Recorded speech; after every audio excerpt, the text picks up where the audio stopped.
सुने हो महीपति मुकुट मानी तुम्हें समधान को राम लखनऊ जिनके ताने विश्व विभूषणी दो। जनक जी के दूत विवाह की पत्रिका लेकर जब राजा दशरथ के पास पहुँचे तो दूतों ने कहा, हे राजाओं के मुकुटमणि सुनिए, आपके समान धन्य और कोई नहीं है। जिनके पास राम लक्ष्मण जैसे पुत्र हैं, जो दोनों विश्व के विभूषण हैं। पूछन जोगुन तने तुम्हारे पुरुष सिंह तिहु पुरे उजियारे।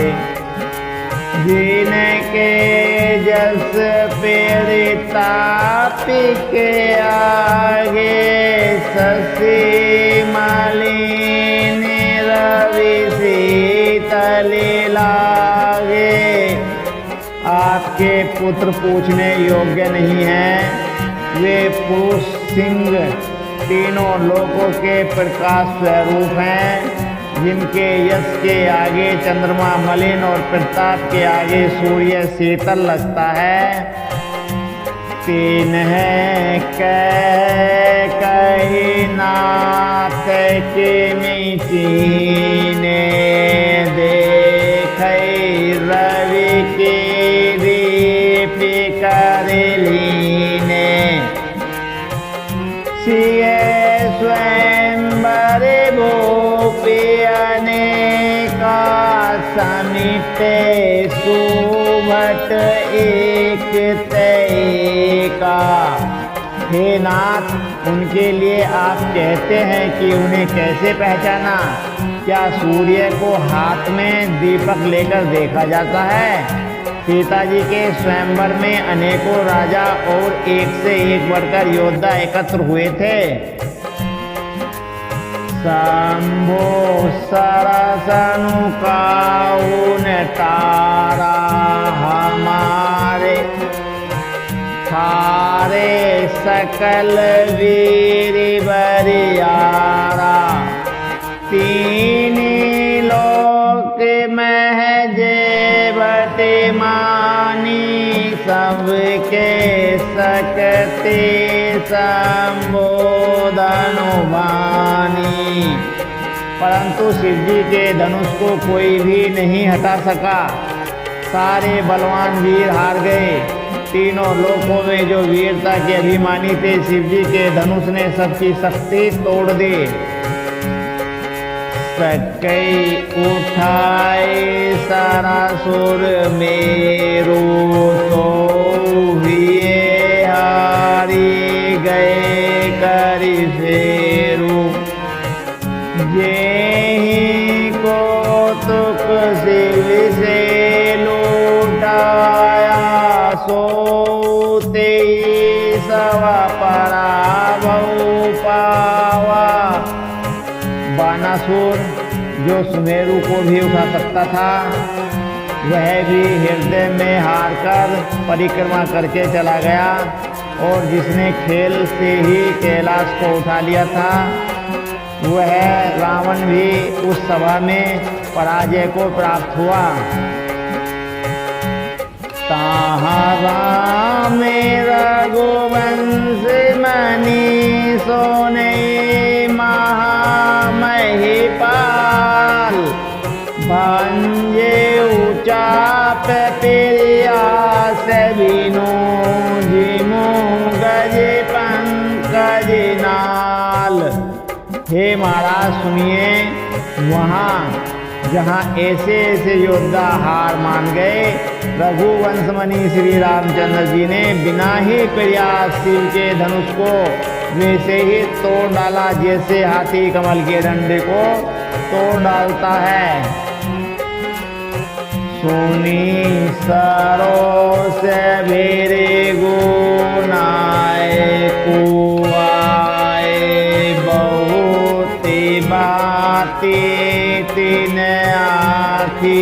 दिखाए। देखी राम बलो निज धनु दीना, करे बहु विनय गवेनु बन कीना। धनुष टूटने की बात सुनकर परशुराम जी क्रोध भरे आए और उन्होंने बहुत प्रकार से आंखें दिखलाई। अंत में उन्होंने भी श्री रामचंद्र जी का बल देखकर उन्हें अपना धनुष दे दिया और बहुत प्रकार से विनती करके वन को गमन किया।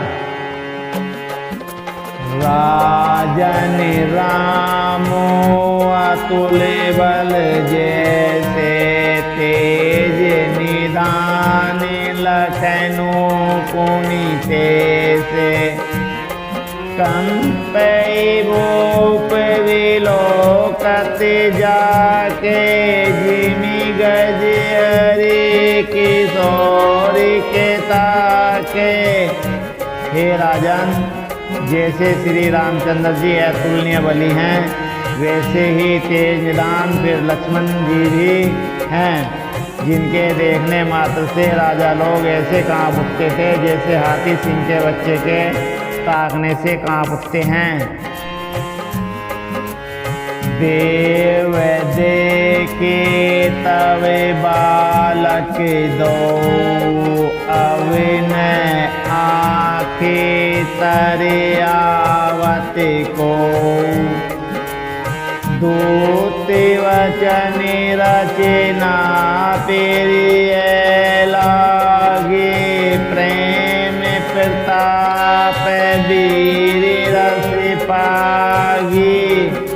हे देव, आपके दोनों बालकों को देखने के बाद अब आंखों के नीचे कोई आता ही नहीं, हमारी दृष्टि पर कोई चढ़ता ही नहीं। प्रेम प्रताप और वीर रस में पगी हुई दूतों की वचन रचना सबको बहुत प्रिय लगी।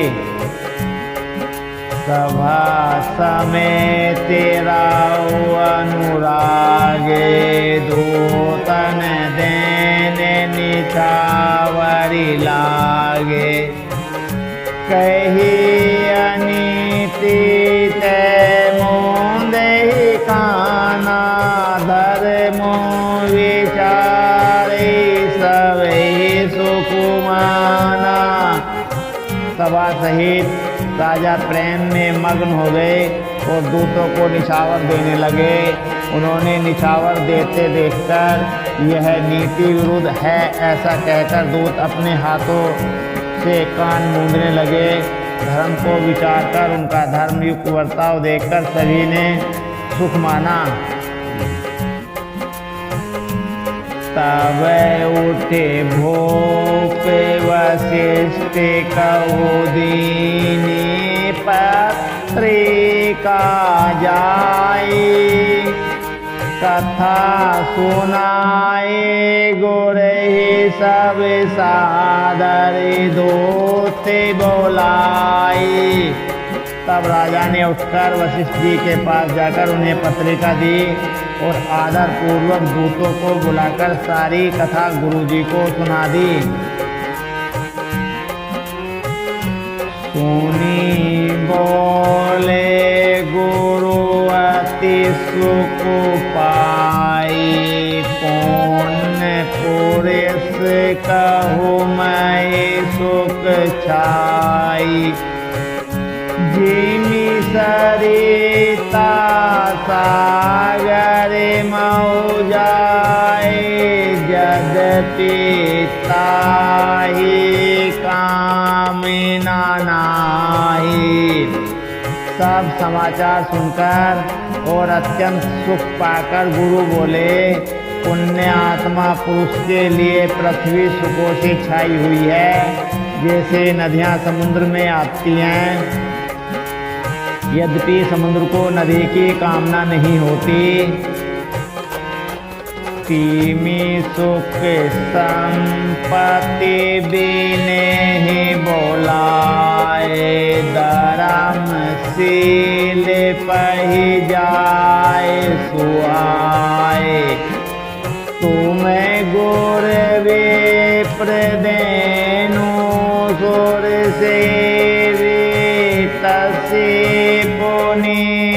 ते कौसल्या देवी। वैसे ही सुख और संपत्ति बिना ही बुलाए स्वाभाविक ही धर्मात्मा पुरुष के पास जाती हैं। तुम जैसे गुरु ब्राह्मण गाय और देवता की सेवा करने वाले हो, वैसे ही पवित्र कौसल्या देवी भी हैं।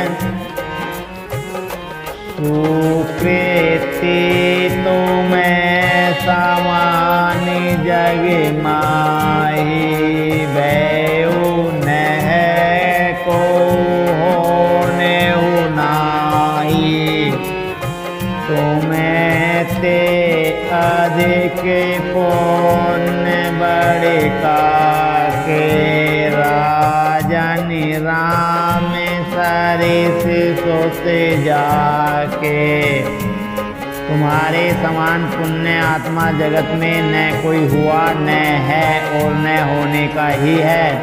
ए राजन, तुमसे अधिक पुण्य और किसका होगा जिसके पास राम सरी के पुत्र हैं। वीर विनीति धर्म वृत्तिधारी, गुण सागर बरे बालक चारी। तुम्हें कहूँ सर्व काल कल्याणा, सजेऊ बराते बजाई निशाना। और जिसके चारों बालक वीर विनम्र धर्म का व्रत धारण करने वाले और गुणों के सुंदर सुंदर हैं, तुम्हारे लिए सभी कालों में कल्याण है। तो डंका बजाकर बारात सजाओ। चले हो बेगी सोनी गोरे वचन भले ही, नाथ से रुनाई। भूपति गवने भवनी तब दो तन वासुदेवाई। और जल्दी चलो, गुरु जी के ऐसे वचन सुनकर हे नाथ बहुत अच्छा कहकर और सिर नवाकर तथा दूतों को डेरा दिलवाकर राजा महल में गए। राजा सबोरा निवास बोलाई, जनक पत्रिका बाची सुनाई। सुनी संदेशु सकल हरिसानी, अपरि कथा सब भूप बखानी। राजा ने सारे रनिवास को बुलाकर जनक जी की पत्रिका बाँचकर सुनाई। समाचार सुनकर सब रानियां हर्ष से भर गईं। राजा ने फिर दूसरी सब बातों का जो दूतों के मुख से सुनी थी वर्णन किया।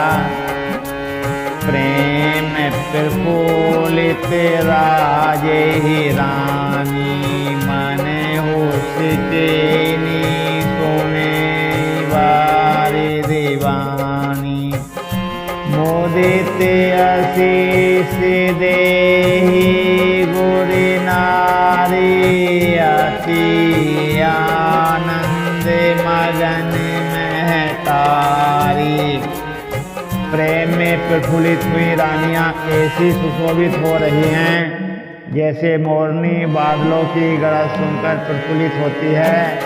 बड़ी बूढ़ी अथवा गुरुओं की स्त्रियां प्रसन्न होकर आशीर्वाद दे रही हैं।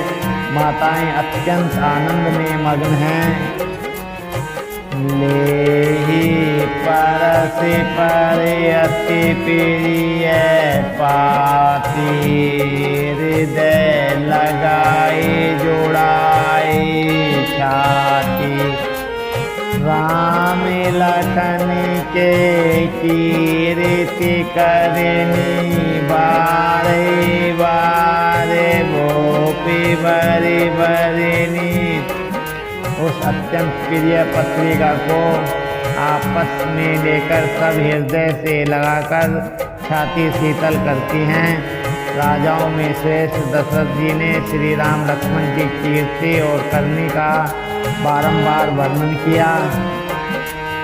मुनि पेरे साधु कही द्वार सिधाए, रानी है तब महादेव बुलाए। दिए दान आनंद समेता, चले विप्रवर आशीष देता। यह सब मुनियों की कृपा है, ऐसा कहकर वे बाहर चले आए। तब रानियों ने ब्राह्मणों को बुलाया और आनंद सहित उन्हें दान दिए। श्रेष्ठ ब्राह्मण आशीर्वाद देते हुए चले। जाचक लिए हंकारी दीनी, निछावरी कोटि विधि। चिरो जीव सुति चारी, चक्रवर्ती दशरथ के। फिर विष्णु को बुलाकर करोड़ों प्रकार की निछावरें उनको दी। चक्रवर्ती महाराज दशरथ के चारों पुत्र चिरंजीव हों। कहते चले परी रे पटे नाना, सिंहने गए निशाना। समाचार सभी लोगन पाए, लागे घरे घरे ओने बधाए। यूँ कहते हुए वे अनेक प्रकार के सुंदर वस्त्र पहनकर चले। आनंदित होकर नगाड़े वालों ने बड़े जोर से नगाड़े पर चोट लगाई। सब लोगों ने जब यह समाचार पाया तब घर घर बधाई होने लगी। भुवन चारी दस बरा उछाओ, जनक सुता रघुवीर रियाओ। सुनी सोवे कथा लोग अनुरागे, मग ग्रह गले समारन लागे। चौदों लोकों में उत्साह बढ़ गया। जानकी जी और श्री रघुनाथ जी का विवाह होना, यह शुभ समाचार पाकर लोग प्रेम मग्न हो गए और रास्ते घर तथा गलियां सजाने लगे। यद्यपि अवधि सवैव सुहावनी, रामपुरी मंगल में पावनी। तदपि प्रीति के प्रीति सुहाई, मंगल रचना रची बनाई। यद्यपि अयोध्या सदा सुहानी है, क्योंकि वह श्री राम जी की मंगलमयी पवित्र पुरी है, तथा प्रीति पर प्रीति होने से वह सुंदर मंगल रचना से सजाई गई। ध्वज पता के पटे चामर चाऊ, छावा परम विचित्र बजारू। कनक कलश तोरण मणि जाला, हर दे दो वेद दे अक्षते माला। ध्वजा पताका पर्दे और सुंदर चमड़ों से सारा बाजार बहुत ही अनूठा छाया हुआ है। सोने के कलश, तोरण, मणियों की झालरें, हल्दी, दूब, दही, अक्षत और मालाओं से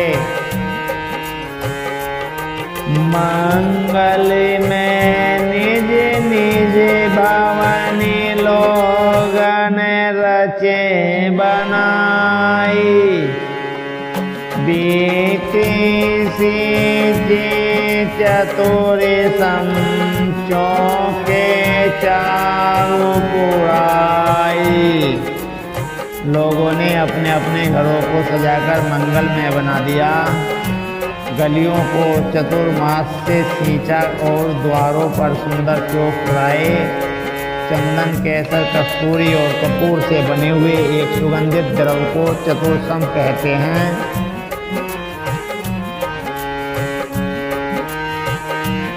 जह तह जो थे मिली भामिनी। सजे नव सप्त सकल दोती दामिनी। विदु बदनी मृग सावक लोचिनी। निज स्वरूप रति मानु विमोचिनी। बिजली की सी कांति वाली चंद्रमुखी हरि में के बच्चे के से नेत्रवादी और अपने सुंदर रूप से कामदेव की स्त्री रति के अभिमान को छुड़ाने वाली सुहागनी स्त्रियां सभी 16 श्रृंगार सजकर जहां तहां झुंड की झुंड मिलकर गावहि मंगल मंजुल बानी। सोने ही कल रवि कल कंटिल जानी। धूप भवन के मिजाए बखाना। वे सुविमोहन रचे बिताना। मनोहर वाणी से मंगल गीत गा रही हैं, जिनके सुंदर स्वर को सुनकर कोयलें भी लजा जाती हैं। राजमहल का वर्णन कैसे किया जाए, जहाँ विश्व को विमोहित करने वाला मंडप बनाया गया है। मंगल द्रव्य मनोहर नाना। राजत बाजत विपुल निशाना। कतहु मेरे देवंदे उच्च रही। कतहु वेद ध्वनि भूसुर करही। अनेकों प्रकार के मनोहर मांगलिक पदार्थ शोभित हो रहे हैं और बहुत से लंगाड़े बज रहे हैं। कहीं भाट विरुदावली कुल कीर्ति का उच्चारण कर रहे हैं और कहीं ब्राह्मण वेद ध्वनि कर रहे हैं। गावहि सुंदर मंगल गीता। ले नामो राम अरु सीता। बहुत उछावो भवेनु अति थोड़ा। मानहु मंगे चला चहुरा। सुंदरी स्त्रियां श्री राम जी और श्री सीता जी का नाम ले लेकर मंगल गीत गा रही हैं। उत्साह बहुत है और महल अत्यंत ही छोटा है। उसमें में समाकर मानो वह उत्साह आनंद चारों ओर उमड़ा चला है।